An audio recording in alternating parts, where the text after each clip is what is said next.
আসসালামু আলাইকুম। আমি যেদিন বাজারে যাই সেদিন ঘুম থেকে মানে সকালে নামাজ পড়ার পরে আবার যে ঘুমাই সেদিন ঘুমাই না।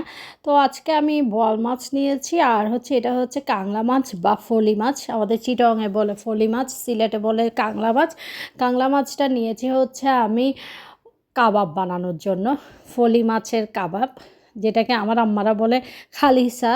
তো এই যে ২টা কারণ এটা থেতলিয়ে নিয়েছি, মাঝখান থেকে মাছগুলো সব বের করে নিয়েছি। আর দেখেন চামড়াটাকে আমি কিভাবে করেছি। আর এখানে দিয়েছি আমি আদা বাটা, রসুন বাটা, পেঁয়াজ কুচি, তারপরে আপনার ধনিয়া পাতা কুচি, কাঁচামরিচ কুচি, লবণ, তারপর লেবুর রস, হলুদের গুঁড়া, মরিচের গুঁড়া, ধনিয়ার গুঁড়া, জিরার গুঁড়া। এখানে আপনারা আপনাদের পছন্দ মতো মশলা দিতে পারবেন, কোনো সমস্যা নেই। কিন্তু আবার এখানে রোস্ট মশলা দিলে চলবে না। তো দেখতেই পাচ্ছেন আমি কিভাবে মাখাচ্ছি এমনভাবে যে দেখতেই পাচ্ছেন যে এখানে কোনো কাটা নেই। আসলে আসলে এটা যখন আপনারা পিস হিসেবে রান্না করবেন তখন দেখা যাবে অনেক কাটা থাকে। তো আমি মাঝখান দিয়ে দিলাম আর মাছের যে শেপটা আছে ওই শেপের মতো করে ফোল্ড করে নিব। তো আমি ২টা করেছি কারণ আসলে এগুলো করা অনেক ঝামেলা। এগুলো আজকাল খাওয়া বন্ধই করে দিয়েছে মানুষজন।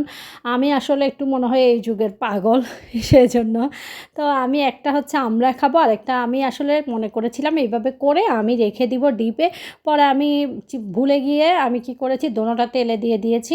তো সমস্যা নাই, আমি আমার বড় জা আসবে, আমার বড় জারটা আমি কি করব, পিস করে, আমার ননদও আসবে, পিস করে আমি ডিপে রেখে দিব। ওরা আসলে তখন ওভেনে গরম করে বা তেলের মধ্যে দিতে পারবো। তো এই তো আমি এগুলো একদম টাটকা মাছ, তাই আর এই ফ্রাই প্যানে কিন্তু আমি তেলের কাজ কম করি। তো একটা যেটা সুন্দর হয়েছে একদম সুন্দর মতো, কোনো চামড়া টামড়া ছিঁড়ে নি, আরেকটার একটু চামড়া ছিঁড়ে গিয়েছিল। তো আমি যেটা সুন্দর ওটা আমি আমার যা আর ননদের জন্য রেখে দিব। আর যেটা একটু ছিঁড়ে গিয়েছে আসলে একদম টাটকা মাছ, তাই আপনার একটু মানে মাছগুলোও কিন্তু ভালো ছিল।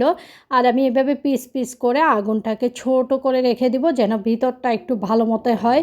এটা কিন্তু অনেক বেশি মজা, আমাদের কাছে খুবই ভালো লাগে। আর আমার মেঝো ভাসুর খেয়ে বলেছিল এটা কাংলা মাছ, মানে এটা কি ফলি মাছ, এটা কিভাবে সম্ভব, এটার কাঁটাগুলো কই গেল। তো এই তো আপনাদের কাছে যদি রেসিপিটা ভালো লাগে অবশ্যই শেয়ার করবেন। আর কারা কারা এটা করে খান অবশ্যই কমেন্টস করতে ভুলবেন না। দেখেন কতটা লোভনীয় হয়েছে। আর আমি বড় বড় পিসগুলো রেখে দিব আমার যা আর আমার ননদের জন্য। তো ওরা, আমার যা কিন্তু এটা চিটাগংয়ে খেয়েছে, ওনারা চিটাগংয়ে ছিল। আমার ননদ কিন্তু খায়নি, ইনশাল্লাহ আসলে খাবে আর কি। তো আর বাকিটা এটা করতে অনেকক্ষণ সময় লেগেছে কিন্তু খেতে 5 মিনিটও লাগবে না। এই তো আশা করি ভালো লেগেছে, ভালো লাগলে শেয়ার করবেন। আসসালামু আলাইকুম।